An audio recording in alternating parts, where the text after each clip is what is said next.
ना गैस मिल रही है, ना दो वक्त का खाना मिल रहा है, और इज्जत उसे तो भूल ही जाइए साहब। आम पब्लिक मर रही है यहाँ पे ना। सरकार से यही कर रहे कहना है कि नॉर्मल करो भाई, अपना अपना देखो, क्या गरीब को मारने की क्या जरूरत है। बहुत समस्या है, 2 डब्बा जर्नल लाओ लगा दीजिए। 700 रुपए दिहाड़ी है, 500 रुपए गैस है, कौन भराएगा? सरकार के बोलने से थोड़ी हो जाएगा। जो हुआ काम करने वाले आदमी को मिलेगा तो समझेगा ना कि हमारी सरकार हमारे पीछे है। अगर नहीं दे रही तो हम लोग क्या कर सकते थे। गैस का भाव देखो, पहले 1100 में मिलता था, अभी ब्लैक सिलेंडर है तो 3000 में मिलता है। और जो होटल का जो गैस है उसका भी पहले 1800 में मिलता था, अभी उसका 5000 कीमत कर दिया है। हर चीज के रेस्टोरेंट सब बार वगैरह सब बंद है। आज एक मजदूर बुरी तरीके से मजबूर हो चुका है वापस अपने घर लौटने के लिए, वापस अपने गांव लौटने के लिए, अपने काम धंधे को छोड़कर दोबारा वहीं जाने के लिए जहां से वो बहुत सारे सपने लेकर आया था, जहां से वो सोच कर आया था कि वहां जाकर थोड़े से पैसे कमाऊंगा, बच्चों को पढ़ाऊंगा और परिवार को अच्छे से चला पाऊंगा। लेकिन आज इस तरीके का वक्त आ चुका है, आज ऐसे हालात हो चुके हैं कि रोते बिलखते आंखों में आंसू लिए वो मजदूर, वो गरीब वापस अपने गांव लौट रहे हैं। 400 रुपये 500 रुपये लीटर गैस मिल रहा है, हम लोग बाल बच्चा लेके हैरान हैं। ये ऐसी मोदी की सरकार है कि हम लोग को रोड पर ले आ दिया। हम लोग रोड पर घूम रहे हैं, भूखे मर रहे हैं, गैस बाहर गैस मिल नहीं रहा है। आदाब, नमस्कार, सत श्री अकाल, पीस ट्यूब विद यू दोस्तों। मेरा नाम है जुनैद भाटी और आप देख रहे हैं द न्यूज़ पेपर। सरकार के द्वारा जोरों शोरों से बताया गया कि लॉकडाउन जैसे हालात देश के अंदर नहीं है, लॉकडाउन नहीं लगने वाला है। लॉकडाउन पाकिस्तान जैसे देश में लग रहा है, हिंदुस्तान में लॉकडाउन का सवाल ही पैदा नहीं होता है। भारत बहुत ज्यादा ताकतवर देश है। भारत में गरीब और अमीर सब एक तरीके से रहते हैं, लेकिन जिस तरीके की हकीकत जमीन पर दिखाई दे रही है, जिस तरीके से मजदूर और मजबूर रोते बिलखते जमीन पर दिखाई दे रहे हैं, वो दास्तां कुछ और ही बयां करते नजर आ रहे हैं। उनकी आंखों के जो आंसू हैं वो कुछ और ही सच बताते नजर आ रहे हैं। उनके जो बोल हैं वो कहते नजर आ रहे हैं कि ना हमारे घर में गैस है और ना ही 2 वक्त का खाना है। हम यहाँ पर रहकर करें तो क्या करें। दोबारा से पलायन शुरू हो चुका है। लॉकडाउन बेशक नहीं लगा, लेकिन लॉकडाउन से भी बदतर हालात हो चुके हैं, ऐसा इन्हीं मजदूरों का कहना है। ये गरीब अपने घर वापस लौट रहे हैं। जी हाँ, आप जाकर देखेंगे रेलवे स्टेशन पर, आप जाकर देखेंगे बस अड्डों पर, तो आपको वहां पर गरीबों की भीड़ मिल जाएगी। आपको उन लोगों की भीड़ मिल जाएगी जो बिहार से, MP से, उत्तर प्रदेश के दूर के गांवों से दिल्ली में अपना काम करने के लिए आए थे। दिल्ली NCR में रहकर वो चाय की टपरी चलाते हैं, होटल चलाते हैं, होटल पर काम करते हैं, रेस्टोरेंट पर काम करते हैं, रोटी बनाते हैं, चाय बनाते हैं, जैसे तैसे करके अपने परिवार को चलाते हैं। लेकिन आज जब ईरान के अंदर जंग चल रही है, जब ईरान और अमेरिका आपस में लड़ रहे हैं, आपस में मर रहे हैं, एक दूसरे को मार रहे हैं, उसका जो खामियाजा है वो भुगतना पड़ रहा है गरीब को। और भारत के गरीब को सबसे ज्यादा भुगतना पड़ रहा है, क्योंकि जिस तरीके से लोग बताते नजर आ रहे हैं कि ना हमें गैस मिल रही है, हम आखिर करें तो क्या करें। एक चाय की टपरी वाला अगर 10 रुपए की चाय 15 रुपए में बेचने की बात करता है तो उसके यहाँ पर ग्राहक आने बंद हो जाते हैं, उससे ग्राहक चाय पीना बंद कर देते हैं। उसे जवाब मिलता है कि एक तो तेरी चाय में वो टेस्ट नहीं है, दूसरी तरफ तो इसके रेट बढ़ा रहा है। लेकिन उससे कोई पूछे तो सही, जो सिलेंडर की गैस 1 किलो वो कुछ दिन पहले, यानी कि अब से 1 महीने पहले 90 रुपए की भरवाया करता था, अब वही 1 किलो गैस 350 से 400 रुपए में भरवाने के लिए वो मजबूर हो चुका है। और अगर वो एक गिलास पर 5 रुपए या 2 रुपए बढ़ा रहा है तो उससे तकलीफ हम लोगों को हो रही है। हम उस पर सवाल खड़े करते नजर आ रहे हैं। और अगर वो चाय बनानी बंद कर देगा, वो चाय का काम ही बंद कर देगा, तो फिर आप उसकी दुकान पर जाना बंद कर देंगे, आप कहीं और चले जाएंगे।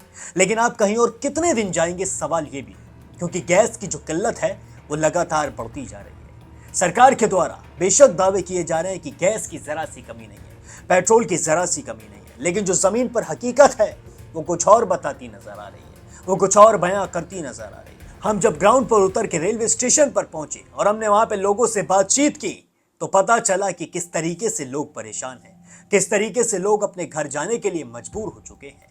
कॉमर्शियल सिलेंडर के रेट कितने ज्यादा बढ़ चुके हैं, कई शहरों में तो इसके रेट 2000 रुपए से भी ज्यादा बढ़ चुके हैं, तो कई शहरों में 1000 रुपए का आंकड़ा पार हो चुका है। बेशक अभी तक घरेलू गैस के पैसे ना बढ़े हों, लेकिन कॉमर्शियल गैस के पैसे बढ़ना बताता है कि वो जो दिक्कत है वो उन लोगों के तो आ रही है जो लोग अपने रेस्टोरेंट चला रहे हैं या फिर ढाबे चला रहे हैं, जहां पर कॉमर्शियल गैस की जरूरत पड़ती है।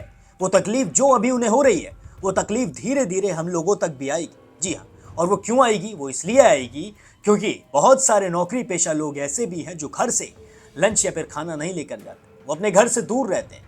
बहुत सारे लोग रूम लेकर रहते हैं, पीजी में रहते हैं, जो दोपहर का खाना ऑफिस से बाहर निकलकर रेहड़ी वाले के यहाँ पर खाते हैं। वहाँ पर पराठा खाते हैं, जो पराठा 20 रुपए का मिला करता था, अब वही पराठा वाला कहता नजर आ रहा है कि सिर्फ अब एक ही चारा बचा है कि वो अपने पराठे के दाम बढ़ा दे। लेकिन यहाँ पर जो सबसे बड़ा उसके लिए खतरा है वो ये है कि अगर वो पराठे के दाम बढ़ाएगा तो क्या उसके पास ग्राहक आएंगे? लेकिन ग्राहकों को आना पड़ेगा, क्योंकि ये सिर्फ एक पराठे वाले या एक रेहड़ी वाले के लिए दिक्कतें नहीं है, ये सभी रेहड़ी वालों के लिए है जो भी इस वक्त एलपीजी गैस का इस्तेमाल करते हैं। जो 2 महीने पहले 90 रुपए की 1 किलो गैस खरीद रहे थे, आज वही सब 350 से 400 रुपए में गैस खरीदने के लिए पूरी तरीके से मजबूर हो चुके हैं। और अब वो अपने खाने का, अपनी चाय का, अपने पराठे का रेट बढ़ाने पर भी मजबूर हो चुके हैं। इसलिए दिक्कत जो उन्हें आ रही है, अब वही दिक्कत हम लोगों को भी आने वाली है। और जो लोग नीचे जाते हैं पराठा खाने के लिए रेहड़ी पर, वो भूखे तो मरेंगे नहीं, खाएंगे जरूर। इसलिए धीरे धीरे घूम फिर के सभी के ऊपर आएगा। और अगर वही रेहड़ी वाला अपने घर चला जाता है बंद करके, तो फिर हमें भी भूखा रहना पड़ेगा। इसलिए हमें सवाल उठाना पड़ेगा, हमें सोचना पड़ेगा कि आखिर ये दिक्कतें कब खत्म होंगी, आखिर कब ये जंग की वजह से जो चीजें चल रही हैं ये कब खत्म होंगी। बहुत सारे लोग देश के अंदर ऐसे भी हैं जो जंग को लेकर बड़े खुश नजर आते हैं, जो बड़े खुश हो जाते हैं अगर किसी देश की तरफ से मिसाइल छोड़ी जाती है या बम छोड़े जाते हैं। लेकिन उन्हें क्या बताएं कि जो जमीन पर लोग रहते हैं, जो झुग्गी झोपड़ियों में लोग रहते हैं, जो अपना पेट भरने के लिए दिन भर काम करते हैं, जो अपना पेट भरने के लिए परदेश जाते हैं, दूसरे शहरों में जाकर बसते हैं, अपना परिवार चलाने के लिए पूरे दिन काम करते हैं, उन पर क्या बीत रही है।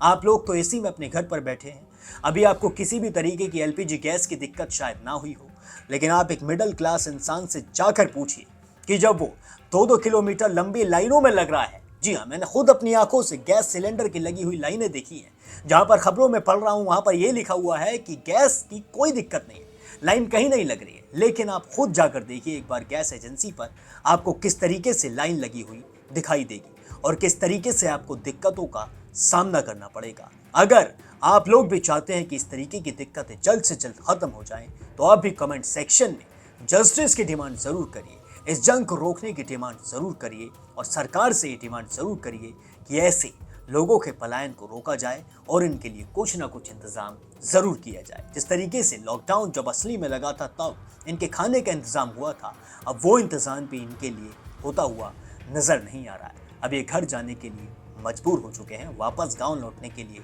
मजबूर हो चुके हैं। अगर ऐसे ही पलायन होता रहेगा तो फिर दिल्ली एनसीआर में रहने वाले लोगों के लिए, सभी के लिए दिक्कत आएंगी, सभी को परेशानी का सामना करना पड़ेगा। इस खबर पर आप क्या सोचते हैं मुझे कमेंट सेक्शन में जरूर बताइए। बाकी और भी सारे अपडेट्स के लिए बने रहिए द न्यूज़ फीवर के साथ।